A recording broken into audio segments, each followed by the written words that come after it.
Hello students, welcome to our YouTube channel L K. Chemistry.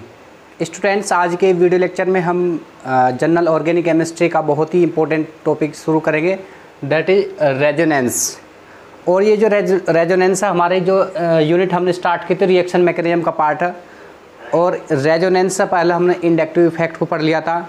और reaction mechanism वाले chapter में हमने अभी से पहले 6 वीडियो ऑलरेडी चैनल पर अपलोड कर दिए। यदि आपने हमारी 6 वीडियो नहीं देखी तो प्लीज़ वो 6 वीडियो ज़रूर देखना। इस वीडियो के डिस्क्रिप्शन में आपको 6 वीडियो के प्लेलिस्ट का लिंक मिलेगा ताकि आप उनको ध्यान से देख सकें। ओके, चलिए स्टार्ट करते हैं। रेजोनेंस ऑर्गेनिक केमिस्ट्री में बहुत ही महत्वपूर्ण टॉपिक है ये। और रेजोनेंस होता क्या है, इसको समझने से पहले एक उदाहरण के आधार पर हम समझते हैं रेजोनेंस क्या होता है। उसके बाद हम इसकी परिभाषा के बारे में पढ़ेंगे। क्लियर है? अब रेजोनेंस, सपोज ये कोई मॉलिक्यूल है, CH2 double bond CH, single bond CH, 2 positive, this one, ये कोई मॉलिक्यूल है। अब जो पॉजिटिव सेंटर होता है ये चाहता है कि इलेक्ट्रॉन क्लाउड इसकी साइड में आकर्षित हो जाए, इंटरेक्ट हो जाए। तो यहाँ पर ये जो डबल बॉन्ड है, एक इनमें सिग्मा बॉन्ड है और एक पाई बॉन्ड है। तो पाई बॉन्ड को ये क्या करेगा, अपनी साइड में इंटरेक्ट करेगा, इस प्रकार से इंटरेक्ट करेगा। तो ये जैसे इंटरेक्ट करेगा तो स्ट्रक्चर कुछ इस तरह से प्राप्त होगी। CH2 single bond CH, single bond CH2, यहाँ पर सिंगल की बजाय डबल आ जाएगा और ये पॉजिटिव सेंटर अब यहाँ पर आ जाएगा। क्लियर है? एक ही मॉलिक्यूल है लेकिन इसकी एक दूसरी स्ट्रक्चर ये प्राप्त होगी। तो ये दोनों जो स्ट्रक्चर है, इन दोनों स्ट्रक्चर को बोलते हैं रेजोनेटिंग स्ट्रक्चर। और इसको हम रिप्रेजेंट करते हैं डबल हेडेड एरो से, इस तरह से रिप्रेजेंट करते हैं। क्लियर बात? तो ये एक दूसरे के रेजोनेटिंग स्ट्रक्चर कहलाते हैं। इनको शॉर्टकट में बोलते हैं RS। और इस कंसेप्ट को बोलते हैं रेजोनेंस। इस कंसेप्ट को क्या बोलते हैं? रेजोनेंस। आप ध्यान से समझ लेना। Basically shifting of the electrons का शिफ्टिंग हो गया इसमें। और शिफ्टिंग होने से एक दूसरी स्ट्रक्चर प्राप्त हो गई। इस स्ट्रक्चर को बोलते हैं हम रेजोनेटिंग स्ट्रक्चर। और एक स्ट्रक्चर, इन दोनों स्ट्रक्चर का संयुक्त रूप होता है, उसको बोलते हैं रेजोनेंस हाइब्रिड। उसको इस तरह से रिप्रेजेंट करते हैं। और उसके केस में क्या होगा, देखो CH2 single bond CH, single bond CH2। अभी देखो यहाँ पर डबल बॉन्ड है, यहाँ पर सिंगल बॉन्ड हो गया। तो यानी इसमें ये पार्सली डबल बॉन्ड है। और ये जो बॉन्ड है यहाँ पर ये सिंगल है, अभी डबल हो गया। इसमें पार्सली डबल बॉन्ड कैरेक्टर है। पॉजिटिव यहाँ पर भी है और यहाँ पर भी है। तो डेल प्लस यहाँ पर भी हो सकता है और डेल प्लस यहाँ पर भी हो सकता है। तो इस स्ट्रक्चर बोलते हैं रेजोनेंस हाइब्रिड। इसको बोलते हैं रेजोनेंस हाइब्रिड। और इन दोनों को बोलते हैं resonating structure, resonating structure. Clear बात? और पूरे कंसेप्ट को बोलते हैं रेजोनेंस। अब इस रेजोनेंस को आप परिभाषा का आधार समझ सकते हैं। रेजोनेंस क्या है? A molecule have two more than structure, a molecule have two more than structure but actual structure does not exist. इन दोनों में कोई भी एक्चुअल स्ट्रक्चर नहीं है। कंसेप्ट को बोलते हैं रेजोनेंस। बात समझ में आ रही? कोई एक मॉलिक्यूल है, उसकी एक से अधिक रेजोनेटिंग स्ट्रक्चर होगी लेकिन एग्जैक्ट स्ट्रक्चर कोई नहीं होगी। प्रॉपर्टी के लिए किसी एक भी स्ट्रक्चर को हम ये नहीं कह सकते ये पूरी प्रॉपर्टी एग्जिस्ट करेगी इसके।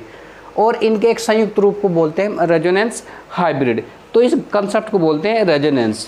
क्लियर बात? अब इसमें आप एक उदाहरण और हम डाल कर बता सकते हैं आपको। जैसे कार्बोकेटाइन का ले सकते हैं हम। कार्बोकेटाइन में सपोज ये कार्बोकेटाइन हमारा C double bond O, single bond O negative, single bond O negative. इसकी स्ट्रक्चर इस तरह से प्राप्त हो सकती है। ये नेगेटिव यहाँ पर भी आ सकता है और ये डबल बॉन्ड यहाँ पर, ये डबल बॉन्ड यहाँ पर और ये सिंगल बॉन्ड O नेगेटिव। इसका एक फॉर्म और बन सकता है ये डबल बॉन्ड इस साइड भी शिफ्ट हो सकता है, दिस वन, इस साइड में नेगेटिव। क्लियर है? और इसका एक संयुक्त रेजोनेंस हाइब्रिड बन सकता है। देखो ये सिंगल बॉन्ड तो सभी में है इनमें, लेकिन पार्सली डबल बॉन्ड करेक्टर भी है। और नेगेटिव चार्ज तीनों एटम्स पर, negative charge del negative, del negative, del negative. Clear बात? तो इस पूरे ये जो पूरी है ये सब रेजोनेटिंग स्ट्रक्चर है और इसको बोलते हैं रेजोनेंस। रेजोनेंस को ध्यान समझने की कोशिश करो। एक मॉलिक्यूल एक से अधिक अपनी स्ट्रक्चर रिप्रेजेंट करता है, उन स्ट्रक्चर को बोलते हैं रेजोनेंस और उस कंसेप्ट को बोलते हैं रेजोनेंस। क्लियर बात। अब इसकी हम परिभाषा पॉइंट वाइज हम नोट कर देते हैं। सबसे पहला जो होगा इसमें शिफ्टिंग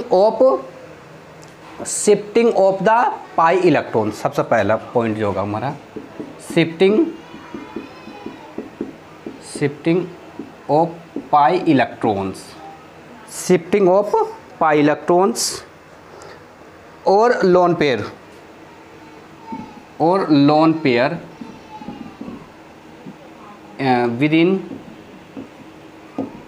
within द मॉलिक्यूल। एक ही मॉलिक्यूल के अंदर होगी सारी घटना, shifting of the pi electrons और lone pair within the molecule, एक मॉलिक्यूल के अंदर ये सारी घटनाएं होगी। अच्छा, दूसरी बात जो इम्पोर्टेंट बात है, एक एक बात को हम ध्यान से समझ कर चलेंगे, तो ये बेसिकली है इंटरमोलिकुलर फिनोमिना आयो, इंटरमोलिकुलर फिनोमिना। ये इंटरमोलिकुलर फिनोमिना यानी एक ही मॉलिक्यूल के अंदर घटना होने वाली, एक मॉलिक्यूल से बाहर की बात नहीं है, एक ही मॉलिक्यूल के अंदर ये सारी रेजोनेटिक स्ट्रक्चर रिप्रेजेंट की जाती है। तीसरी बात और महत्वपूर्ण बात, एक एक बात को आप ध्यान से समझते चलेंगे, ये हाइपोथेटिकल कंसेप्ट होता है, हाइपोथेटिकल कंसेप्ट। ये एक हाइपोथेटिकल कंसेप्ट है, केवल ये जो स्ट्रक्चर हम इन्हें कागजों पर ही दिखा सकते, पेपर्स पे दिखा सकते, रियल में ऐसा एग्जिस्टेंस नहीं है। हाइपोथेटिकल कंसेप्ट और एग्जिस्टिंग ओनली ऑन पेपर, ये हाइपोथेटिकल कंसेप्ट है। हम ऐसा मान कर चलते हैं कि ये बॉन्ड यहाँ की वजह यहाँ शिफ्ट हो सकता है, तो ये स्ट्रक्चर इस तरह से प्राप्त हो सकते हैं और इनका संयुक्त रूप ये, तो ये हाइपोथेटिकल है, ये एक्चुअल नहीं है।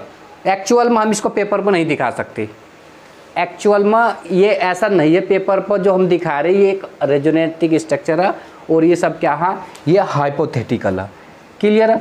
अच्छा, अब चौथा जो इम्पोर्टेंट बात है, जो रेजोनेटिंग स्ट्रक्चर है, ये रेजोनेटिंग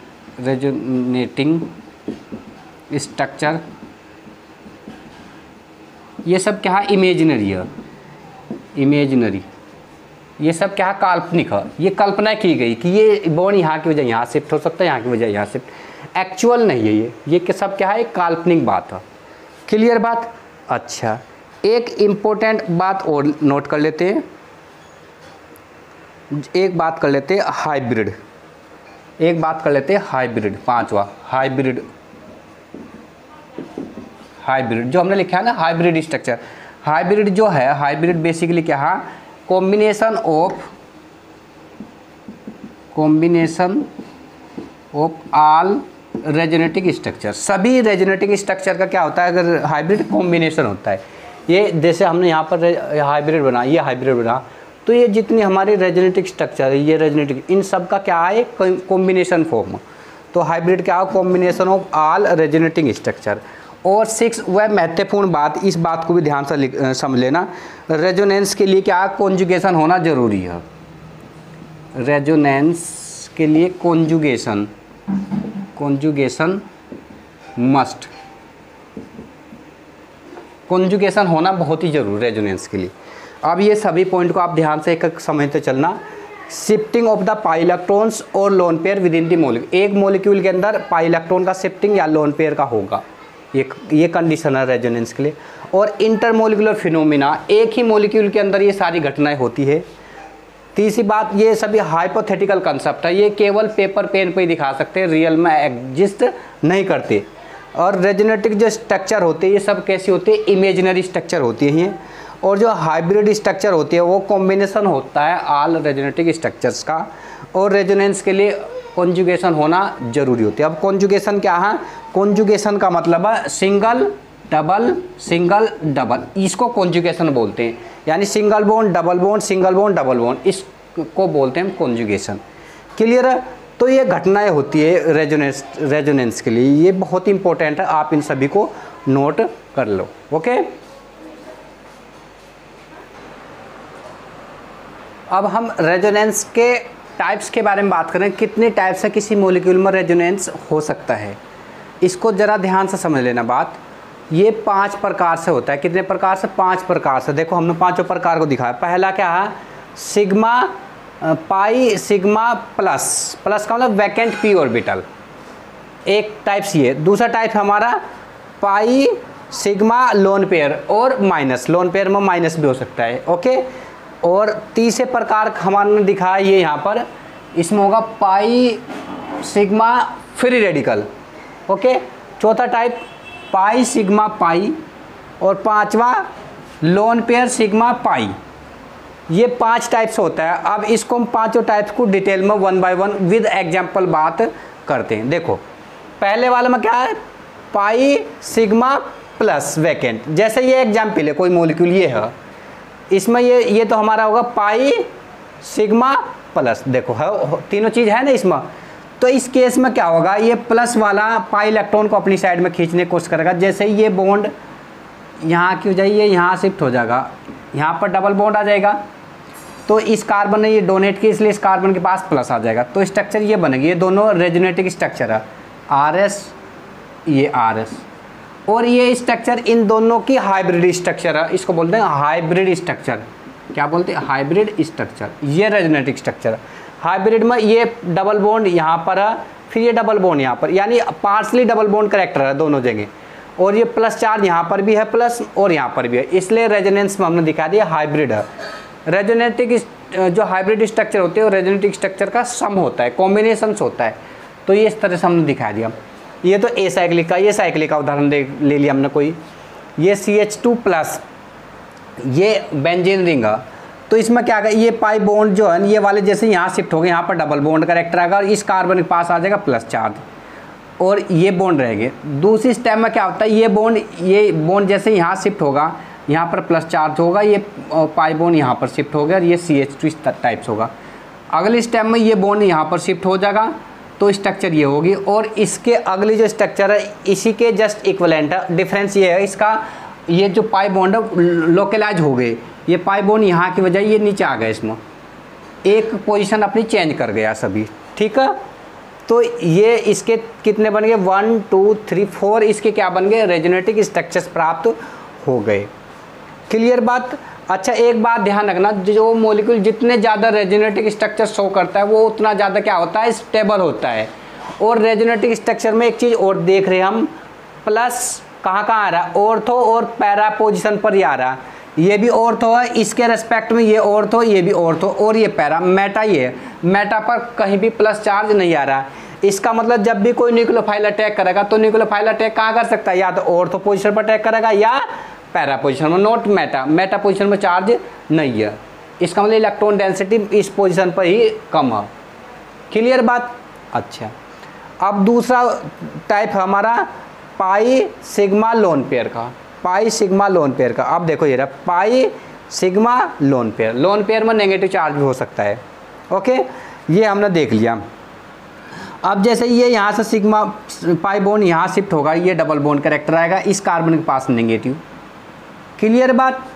और इन ये दो रेजोनेटिक स्ट्रक्चर प्राप्त, इन दोनों का ये कॉम्बिनेशन है, इसको बोलते हैं हाइब्रिड स्ट्रक्चर। हाइब्रिड स्ट्रक्चर यानी डबल बॉन्ड यहाँ पर भी है और यहाँ पर भी, हमने दिखा दिया पार्सली डबल बॉन्ड करेक्टर दोनों जगह। अच्छा नेगेटिव चार्ज इस कार्बन के पास भी, इस कार्बन के पास, दोनों के पास पार्सली नेगेटिव करेक्टर दिखा दिया। और जो सेंटर वाला कार्बन इसके पास चार्ज नहीं है, तो ये इसकी हाइब्रिड स्ट्रक्चर है। क्लियर बात? अच्छा ये NO2 का ले लिया हमने, नाइट्रेट रेडिकल का, NO2 माइनस चार्ज 2 का। तो इसके केस में स्ट्रक्चर ये बना दी, जैसे ये पाई सिग्मा लोन पेयर। तो ये बॉन्ड जैसे यहाँ शिफ्ट होगा, ये डबल बॉन्ड करेक्टर यहाँ पर आ जाएगा इस ऑक्सीजन डोनेट के लिए, इसलिए इसके पास नेगेटिव करेक्टर आ जाएगा। अच्छा एक स्टेप तो ये, दूसरी स्टेज में ये डबल बॉन्ड यहाँ की बजाय यहाँ पर भी शिफ्ट हो सकता है, इस साइड भी शिफ्ट हो, ये हो गया। तीसरी स्टेज क्या है? इन दोनों का कॉम्बिनेशन। कॉम्बिनेशन में क्या डबल बॉन्ड पूरे में दिखाई दे रहा है, यहाँ पर भी डबल बॉन्ड, यहाँ पर भी डबल बॉन्ड, यहाँ पर भी। तो हमने पार्सली डबल बॉन्ड करेक्टर दिखा दिया और तीनों ऑक्सीजन के पास पार्सली नेगेटिव करेक्टर शो कर दिया। क्लियर बात? अच्छा अब इसमें एक रूल है, जरा रूल का ध्यान रखना। रूल क्या कहता है कि total charge of all resonating structure must be equal. सभी रेजोनेटिक स्ट्रक्चर में चार्ज कैसा होना चाहिए? बराबर होना चाहिए। अब आप देख रहे हैं यहाँ पर नेगेटिव चार्ज 2 है और यहाँ पर भी नेगेटिव चार्ज 2 ही है, ये चार्ज यहाँ पर भी नेगेटिव चार्ज 2, ये ध्यान रखना, रूल है ये, क्लियर है। और एक बात और ध्यान समझ लेना, position of atom must not change, position of atom must not change, atom की पोजीशन चेंज नहीं होती रेजोनेंस में, केवल इलेक्ट्रॉन शिफ्ट होते हैं, केवल पाई इलेक्ट्रॉन शिफ्ट होते हैं। एटम्स की पोजीशन चेंज होते हैं टोटोमेरिज्म में, जो टोटोमेरिज्म होता है रेजोनेंस, उसमें केवल यही बेसिक डिफरेंस होता है। टोटोमेरिज्म में क्या होता है, एटम्स चेंज होते हैं और रेजोनेंस में पाई इलेक्ट्रॉन्स चेंज होते हैं। अब जैसे टोटोमेरिज्म का एक उदाहरण हम जैसे कीटोन का लेते हैं, CH3 C double bond O single bond H, suppose ये है एल्डिहाइड, इसका टोटोमर क्या बनता है, एक H यहाँ का वहाँ शिफ्ट हो जाए, CH2 double bond C single bond OH single bond H, ये होता है। तो ये है टोटोमर, ये टोटोमर्स होते हैं। टोटोमर्स में और रेजोनेंस में यही डिफरेंस होता है, टोटोमर्स में हाइड्रोजन शिफ्ट होते हैं, यानी एटम्स की पोजीशन चेंज होती है, जबकि रेजोनेंस एटम की पोजीशन चेंज नहीं होती, केवल पाई इलेक्ट्रॉन्स चेंज होते हैं, शिफ्ट होते हैं वो। ओके, अच्छा जैसे उदाहरण यहाँ देख लिए, ये क्या हमारे पास, अब जैसे एनिलीन का एग्जाम्पल इसमें हम देख लेते, इसमें पाई सिग्मा लोन पेयर, तो पाई सिग्मा लोन पेयर, ये लोन पेयर जैसे यहाँ शिफ्ट हो गए, यहाँ डबल बॉन्ड करेक्टर आएगा, ये बॉन्ड ब्रेक होगा, नेगेटिव चार्ज यहाँ पर आएगा ऑर्थो पोजीशन पर, क्लियर बात। नेक्स्ट स्टेप में ये पाई बॉन्ड ब्रेक होगा, नेगेटिव चार्ज आएगा पैरा पोजीशन पर। नेक्स्ट स्टेप में ये बॉन्ड ब्रेक होगा और नेगेटिव चार्ज आएगा हमारे ऑर्थो पोजीशन पर। और नेक्स्ट इस स्ट्रक्चर का ही ये इक्विवेलेंट है, केवल पाई बॉन्ड शिफ्ट हो गए दूसरी साइड में ना, अब ये पाई बॉन्ड ये यहाँ था, अब ये नीचे की साइड में होगा देखो, और इनका फिर ये संयुक्त हाइब्रिड है, यानी पाई बॉन्ड पूरी रिंग में लोकलाइज हो रहे हैं। हमने पाई बॉन्ड डॉट दिखाया था, पार्सली ये हमने डबल बॉन्ड करेक्टर दिखाया था और ये हमने यहाँ पर दिखाया था पार्सली डबल बॉन्ड करेक्टर। ये कैकुलेट स्ट्रक्चर है, कैकुलेट ने बताता कि बेंजीनिंग में डबल बॉन्ड के अंदर क्या पार्सली डबल बॉन्ड करेक्टर होता है, क्लियर बात। तो ये स्ट्रक्चर बन गई हमारी। अच्छा, और फिर तीसरे टाइप का जो रेजोनेंस होता है वो पाई सिग्मा फ्री रेडिकल में होता है। किस में होता है, पाई सिग्मा फ्री रेडिकल में। इसका एग्जाम्पल हमने देख लिया, CH2 double bond CH single bond CH2 free radical. ये जैसे ही ये वाला जो बॉन्ड है, ये वाला, ये बॉन्ड इस साइड में शिफ्ट होगा, किस साइड में शिफ्ट होगा, यहां पर ये डबल बॉन्ड करेक्टर आएगा, ये डबल बॉन्ड करेक्टर जैसे यहां पर आएगा तो ये रेडिकल यहां पर शिफ्ट होगा इस कार्बन के पास, इस कार्बन के पास रेडिकल आएगा, यहाँ सिंगल बॉन्ड यहाँ डबल बॉन्ड। एक स्ट्रक्चर ही हमने इसकी हाइब्रिड दिखा दी कि जो रेडिकल है इस कार्बन एटम के पास भी और इस कार्बन एटम के पास भी, दोनों कार्बन एटम के पास रेडिकल है। ओके, अच्छा इसका उदाहरण हमने एक ये भी देख लिया, ये बेंजीन रिंग है, CH2 फ्री रेडिकल है। अब ये जो पाई बॉन्ड है, ये बॉन्ड कैसे ब्रेक होता है, फ्री रेडिकल में कौन सा क्लीवेज होता है, होमोलिटिक क्लीवेज होता है। तो ये एक इलेक्ट्रॉन इसके पास, एक इलेक्ट्रॉन इसके पास, इसका इलेक्ट्रॉन मिलकर बॉन्ड बना देता है, ये बॉन्ड फॉर्मेशन हो, तो रेडिकल आ जाता है यहाँ पर। फिर ये रेडिकल नेक्स्ट स्टेप में यहाँ पर आएगा इस पोजीशन पर, पैरा पोजीशन पर, और नेक्स्ट में ऑर्थो पोजीशन पर। और ये जो स्ट्रक्चर है ये इसकी जस्ट इक्विवेलेंट स्ट्रक्चर है। और ये हमने दिखाया दिया कि जो ये रेडिकल है ये ऑर्थो पोजीशन पर और पैरा पोजीशन पर आ रहा है, मेटा पोजीशन पर नहीं, इसलिए हमने डेल डॉट हम तीनों जगह दिखा दिया, ऑर्थो पोजीशन पर भी और पैरा पोजीशन पर भी। और ये डबल बॉन्ड करेक्टर यहाँ पर भी है, पूरी होल रिंग में डबल बॉन्ड करेक्टर है, क्लियर बात ये। तो इस टाइप का जो रेजोनेंस होता है उसको बोलते हैं pi sigma free radical resonance. Okay, अच्छा चौथे टाइप का कौन सा रेजोनेंस है, ये pi sigma pi, pi sigma pi. अब इसकी हम बात करते हैं पाई सिग्मा पाई की, इसको नोट कर लीजिए आप इतने को भी, पाई सिग्मा पाई। तो पाई सिग्मा में क्या होगा, जैसे ये स्ट्रक्चर है, ये तो पाई सिग्मा पाई, ये ऑक्सीजन मोर इलेक्ट्रोनेगेटिव एटम होता है देन कार्बन, तो ये इलेक्ट्रॉन को अपनी साइड में इंटरेक्ट करेगा, तो इसके पास ऑक्सीजन नेगेटिव आएगा, इस कार्बन के पास आएगा पॉजिटिव। अब फिर वही कंसेप्ट लग जाएगा हमारा कौन सा, पाई सिग्मा प्लस वाला, पाई सिग्मा प्लस वाला। तो उसके अकॉर्डिंग इसका एक रेजोनेटिव स्ट्रक्चर ये बन जाएगा, यानी ये डबल बॉन्ड यहाँ की बजाय ये यहाँ शिफ्ट हो जाएगा दिस वन, क्लियर बात। इस टाइप से ये हमने इसका साइक्लिक का एग्जाम्पल ले लिया। साइक्लिक में ये डबल बॉन्ड यहाँ पर था, तो इस डबल बॉन्ड जैसे ये अपनी साइड में इलेक्ट्रॉन को शिफ्ट करेगा तो इसके पास नेगेटिव आएगा, और इस एक के पास आएगा हमारे पॉजिटिव, इसके पास आ जाएगा पॉजिटिव यहाँ पर, क्लियर बात। एक मिनट, ये पॉजिटिव चार्ज, ये स्ट्रक्चर इस तरह से बनेगी, ज़रा ध्यान दे देना। ये ऑक्सीजन के पास नेगेटिव, ये पॉजिटिव यहाँ पर आएगा। क्लियर है। अच्छा, ये बॉन्ड इस टाइप से हमारा। अब ये इसमें कौन सा कंसेप्ट लगा, वो लगा pi sigma delta. Pi sigma delta के केस में क्या हो जाएगा, देखो ध्यान से देखना स्ट्रक्चर इसकी। ये ऑक्सीजन नेगेटिव, तो ये हमारी पोजीशन कौन सी, पैरा पोजीशन है। ये पैरा होती है एक दूसरे के सामने की, पैरा पोजीशन। अब आएगा ऑर्थो पोजीशन पर। ऑर्थो पोजीशन हमारी बैठती है ये, प्लस चार्ज आएगा यहाँ पर, और बॉन्ड ये कैसे शिफ्ट हो जाएगा, ये बॉन्ड ऐसे शिफ्ट होगा। फिर नेक्स्ट स्टेप में कैसे होएगा, ये यहाँ पर चार्ज आएगा और ये बॉन्ड ऐसे शिफ्ट हो जाएगा, ऑक्सीजन नेगेटिव, और नेक्स्ट स्टेप यही आ जाएगी हमारी। क्लियर बात। तो इस तरीके से ये पाई सिग्मा पाई का इसमें लोकलाइजेशन हो रहा है इस रिंग में। और पांचवें टाइप का जो हमारा होता है वो lone pair sigma pi, lone pair sigma plus, plus का मतलब वैकेंट पी ऑर्बिटल। जैसे ये दिखा रहा CH3 single bond NH single bond CH2, ये प्लस। क्लियर है। इसमें क्या है, लोन पेयर सिग्मा प्लस। अच्छा, तो इसमें क्या, ये लोन पेयर जैसे यहाँ शिफ्ट हो गए, ये शिफ्ट हो गए, इस नाइट्रोजन के पास प्लस आएगा, इस नाइट्रोजन के पास प्लस आने से इस कार्बन का प्लस चार्ज रिमूव हो जाएगा, क्योंकि ये सेटिस्फाइड होगी इसकी वैलेंसी। इन दोनों की ये रेजोनेटिव स्ट्रक्चर बनती है, इन दोनों की ये हाइब्रिड स्ट्रक्चर बनती है, सॉरी नॉट रेजोनेटिव स्ट्रक्चर। तो ये इस टाइप से होता है रेजोनेंस। तो रेजोनेंस को हम कितने प्रकार से समझ पाए हैं, 5 प्रकार का होता है, ज़रा ध्यान दे लें। एक तो sigma pi, sorry pi sigma plus, और पाई सिग्मा लोन पेयर, और तीसरा पाई सिग्मा फ्री रेडिकल, और पाई सिग्मा पाई, और 5 प्रकार लोन पेयर सिग्मा पाई। ये 5 प्रकार का होता है, इसको ध्यान समझ लेना। अब इसका हम इम्पोर्टेंस समझते हैं, इम्पोर्टेंस कहाँ किस प्रकार से होता है, और प्रॉब्लम किस टाइप से बनती है कंपटीशन में। जिस प्रॉब्लम को मैं इन सभी कंसेप्ट का यूज होते उस प्रॉब्लम को हम आसानी से हल करेंगे। अब हम प्रॉब्लम्स की बात करते हैं। क्लियर है। आप इनको जरा नोट कर लीजिए।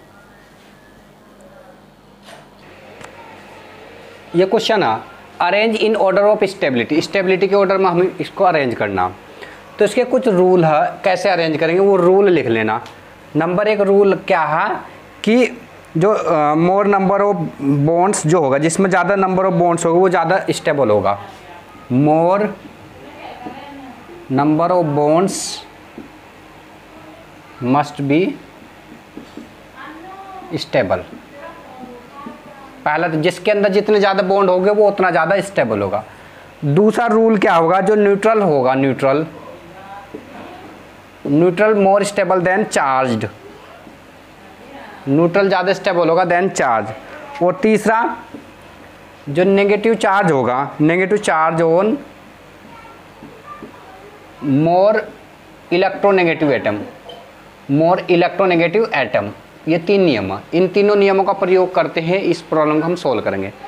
अब देखो इनमें सबसे पहला रूल लगाओ। पहले तो सबसे ज़्यादा बॉन्ड्स किसके अंदर है, यहाँ 2 3 4, यहाँ 3 3 है, तो इसका मतलब सबसे ज़्यादा तो ये होगा पहले नंबर का, तो पहले नंबर का सबसे ज़्यादा स्टेबल होगा। अब इन दोनों में कंपैरिजन करें, इन दोनों में क्या कहा, नेगेटिव चार्ज किसके पास होना चाहिए, मोर इलेक्ट्रोनेगेटिव एटम के पास होना चाहिए। नेगेटिव चार्ज यहाँ ऑक्सीजन, इनमें सबसे ज़्यादा इलेक्ट्रोनेगेटिविटी इन दोनों में। ये इन दोनों में देखो, ये तो कॉमन है इन दोनों में, लेकिन यहाँ पर इन दोनों में देखिए ऑक्सीजन पॉजिटिव आ रहा है, यहाँ नेगेटिव, तो होना चाहिए ऑक्सीजन के पास नेगेटिव। तो 1 2 then 3, ये इसका स्टेबिलिटी ऑर्डर होगा। समझ आ रही नहीं बात। पहले तो नंबर ऑफ बॉन्ड्स काउंट कर लिए, फिर हमने देख लिया ये वाला दूसरा रूल लगाया, तीसरा कि नेगेटिव चार्ज किसके पास होना चाहिए, मोर इलेक्ट्रोनेगेटिव एटम के पास होना चाहिए। और ये रूल तो इसमें अप्लाई हुआ नहीं, क्योंकि ये चार्ज न्यूट्रल है नहीं, इसमें कोई सा भी चार्ज था। क्लियर है, तो इसको आप नोट करना। अच्छा, अब कोई अन्य उदाहरण हम लेते हैं।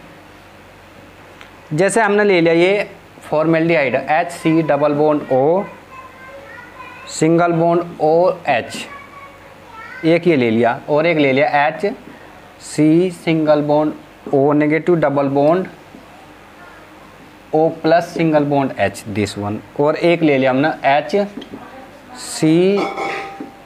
नेगेटिव, ये कार्बन के पास पॉजिटिव है यहाँ पर, OH और एक ले लिया हमने H, single bond O positive और देन OH। ये है, ये पहला, दूसरा, तीसरा, चौथा। अब इनमें हमको देखना कौन सा ज़्यादा स्टेबल होगा। ठीक है, सबसे पहले तो देख लो न्यूट्रल वाला कंसेप्ट लगा। न्यूट्रल सबस्टेट सबसे ज़्यादा स्टेबल, ये न्यूट्रल है, ये सभी चार्ज है, तो पहले नंबर पर आ जाएगा हमारा पहला ही 1। अब इन तीनों में हम देख रहे हैं इसके बाद कौन सा आएगा। इन तीनों के अंदर जिसके अंदर सबसे ज़्यादा बॉन्ड हो गए, बॉन्ड का देखो, बॉन्ड किसमें, इसके अंदर बॉन्ड ज़्यादा, देखो 2 3 4 5, 1 2 3 4, इनमें 4 4 है, इसका मतलब बॉन्ड्स वाला कंसेप्ट। फिर नंबर 2 आ जाएगा। अब बात करते इन दोनों में छांटने, दोनों में छांटने के लिए नेगेटिव चार्ज किसके पास होना चाहिए, मोर इलेक्ट्रोनेगेटिव एटम के पास होना चाहिए। ये तो ऑक्सीजन पॉजिटिव है और यहाँ ऑक्सीजन नेगेटिव, तो ये ज़्यादा स्टेबल है इसकी कंपैरिजन में। तो 1 2 3 देन 4। समझ आ रही ना बात। तो इस तरीके से हम अरेंज करते हैं और यही इंपॉर्टेंस है हमारे रेजोनेंस का, हम स्टेबिलिटी चेक करते हैं मॉलिक्यूल की। क्लियर है। अगर स्टूडेंट्स आपको बात समझ में आ रही तो प्लीज़ हमारे चैनल को सब्सक्राइब जरूर करना और वीडियो को हमारी लाइक करना और दोस्तों के साथ शेयर करना। क्लियर बात। चलिए कुछ और प्रॉब्लम लेते हैं, नेक्स्ट प्रॉब्लम लेते हैं। एक प्रॉब्लम ले लेते हैं हम, ये CH2 single bond N plus double bond N minus. एक ले लिया CH2 minus N double bond N negative, this one, ये ले लिया हमने। और एक इसके ऑप्शंस है CH2 minus single bond N plus N और CH2 minus N double bond N plus. ये तो पहला, ये दूसरा, ये तीसरा और ये चौथा। इनको हमें अरेंज करना स्टेबिलिटी के इंक्रीजिंग ऑर्डर में। तो अब सबसे पहले हम चेक करेंगे इसमें नंबर ऑफ बॉन्ड्स किसके अंदर ज़्यादा, बॉन्ड्स के हिसाब से चेक करेंगे। फिर चार्ज वाला कंसेप्ट लगाएंगे। तीनों रूलिंग का अप्लाई करते हुए तब इसको हम हल करेंगे। देखते हैं, यहाँ देखते हैं 2 और 1 3, 3 और 1 4। अच्छा, ये नाइट्रोजन के पास नेगेटिव, ये बॉन्ड नहीं है, ये नेगेटिव इस नाइट्रोजन के पास ना, इस नाइट्रोजन के पास नेगेटिव। देखो यहाँ पर, देखो यहाँ पर क्या हो रहा है, ये प्लस माइनस तो न्यूट्रल, एक माइनस, प्लस माइनस न्यूट्रल। देखो प्लस माइनस न्यूट्रल, ये तो न्यूट्रल हो रहा है, ये प्लस माइनस। अच्छा, इन दोनों में अगर कंपैरिजन कर रहे तो न्यूट्रल वाला ज़्यादा हो, क्योंकि ये न्यूट्रल हो रहा है। देखो प्लस माइनस न्यूट्रल और प्लस माइनस तो न्यूट्रल, लेकिन एक नेगेटिव चार्ज यहाँ पर आ रहा है। इन दोनों में तो ये ज़्यादा स्टेबल होगा, 1 देन 3, 1 के बाद 3। क्लियर। अब इन दोनों में देखेंगे 2 4 में कौन सा आ रहा है। 2 4 में, 2 4 में नाइट्रोजन के पास नेगेटिव, यहाँ नाइट्रोजन के पास नेगेटिव, जबकि नाइट्रोजन मोर इलेक्ट्रोनेगेटिव एटम होता है, तो ये ज़्यादा स्टेबल होगा इसकी कंपैरिजन में। तो 1 2 1 3 2 4, ये इसका स्टेबिलिटी ऑर्डर हो जाएगा। हम केवल वही रूल अप्लाई करें। सबसे पहले तो बॉन्ड्स चेक कर लो और फिर ये एक देख लेना न्यूट्रल सबस्टेट ज़्यादा स्टेबल हो, देन चार्ज, और फिर चार्ज के बाद देखना जो चार्ज होना चाहिए मोर इलेक्ट्रोनेगेटिव एटम के पास होना चाहिए। क्लियर है, ये होगा।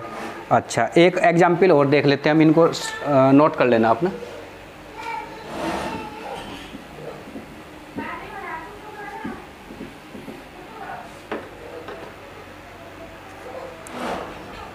CH2 double bond CH single bond NH lone pair, ये हो गया हमारा। अच्छा, एक हमने ले लिया ये CH2 negative single bond CH2 positive और भाई डबल बॉन्ड NH2, एक ये हो गया हमारा। एक हमने ले लिया ये CH2 minus single bond CH double bond NH2 plus, NH2 plus, ये है हमारे पास एग्जाम्पल। अब ये तीनों हमको अरेंज करने स्टेबिलिटी के इंक्रीजिंग ऑर्डर में। तो सबसे पहले तो हमने देखेंगे, ये तो न्यूट्रल है, ये चार्ज है, ये भी चार्ज है, तो इन में सबसे पहले नंबर पर कौन सा होगा, न्यूट्रल आएगा। न्यूट्रल इसका नंबर 1 2 3, यानी पहला तो सबसे ज़्यादा स्टेबल होगा। क्लियर। अब इन दोनों में चेक करना, इन दोनों में जो चार्ज आ रहा है, देखो यहाँ CH2 प्लस आ रहा है, यहाँ पर कार्बन के पास माइनस आ रहा है, यहाँ पर भी कार्बन के पास माइनस आ रहा है, यहाँ पर नाइट्रोजन के पास प्लस आ रहा है। अगर नाइट्रोजन के पास प्लस आ रहा है तो ये नाइट्रोजन के पास प्लस इसकी स्टेबिलिटी कम कर रहा है, नाइट्रोजन के पास माइनस होना चाहिए, नाइट्रोजन के पास माइनस, इसलिए इसकी स्टेबिलिटी कम हो रही है इसकी कंपैरिजन में। तो दूसरे नंबर पर क्या आ जाएगा 2 देन 3, ये इसका स्टेबिलिटी ऑर्डर होगा। क्लियर बात? अच्छा, अब एक एग्जाम्पल और देख लेते हैं हम। आपके पास क्वेश्चन है CH2 double bond CH single bond NH3 plus CH2 plus CH double bond NH3। अब ये देख लेते हैं। अब इसके हिसाब से अगर हम देखें, देखो नाइट्रोजन के पास यहाँ प्लस है, यहाँ कार्बन के पास प्लस है। क्लियर है? देखो कन्फ्यूजन वाला सवाल है। तो इसका मतलब नाइट्रोजन के पास प्लस हो रहा है तो यानी स्टेबल, इसका मतलब ये स्टेबल होना चाहिए। तो ये इसका नंबर 1, इसका नंबर 2, तो 2 मोर स्टेबल देन 1, ऐसा हम करेंगे। लेकिन ये भी गलत है। गलत क्यों है? क्योंकि नाइट्रोजन की यहाँ पर वैलेंसी कितनी दिखाई जा रही? 5, और कार्बन नाइट्रोजन कभी पेंटावेलेंट नहीं हो सकता। लिखो इस बात को, नाइट्रोजन नेवर पेंटावेलेंट, नाइट्रोजन ही कभी पेंटावेलेंट वैलेंसी नहीं होगी। इसका मतलब ये प्रॉब्लम हम वैलेंसी के हिसाब से सेटिस्फाइड नहीं है। अगर वैलेंसी सेटिस्फाइड होगी तो 2:1 यही रहेगा, 2 यानी मोर स्टेबल देन 1। अगर सेटिस्फाइड हो तो उस केस में, अगर अन्यथा ये गलत है ये क्वेश्चन हमारा। क्लियर बात? तो इनको इस तरीके से करना। एक प्रॉब्लम और ले लेते हैं हम, लास्ट प्रॉब्लम रह गई हमारी, ये दे रखी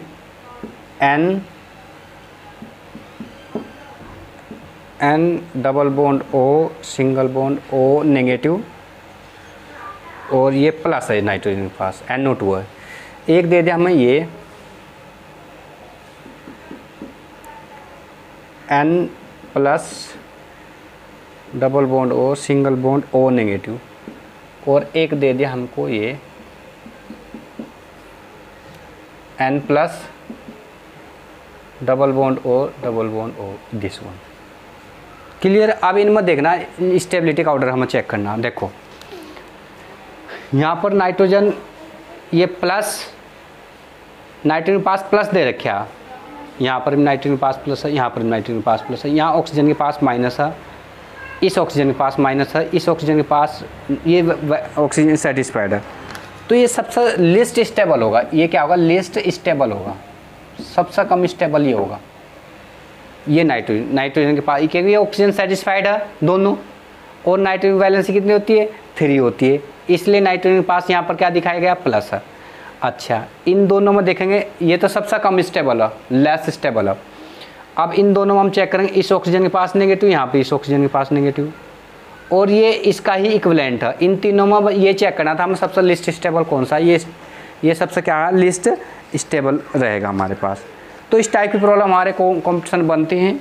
उम्मीद करता हूँ ये वीडियो आपके लिए लाभदायक रही होगी। यदि आपको वास्तव में हमारी वीडियो अच्छी लगी तो वीडियो को आप लाइक करना, दोस्तों के साथ वीडियो को शेयर करना, और हमारे चैनल को सब्सक्राइब करना। Okay, thank you.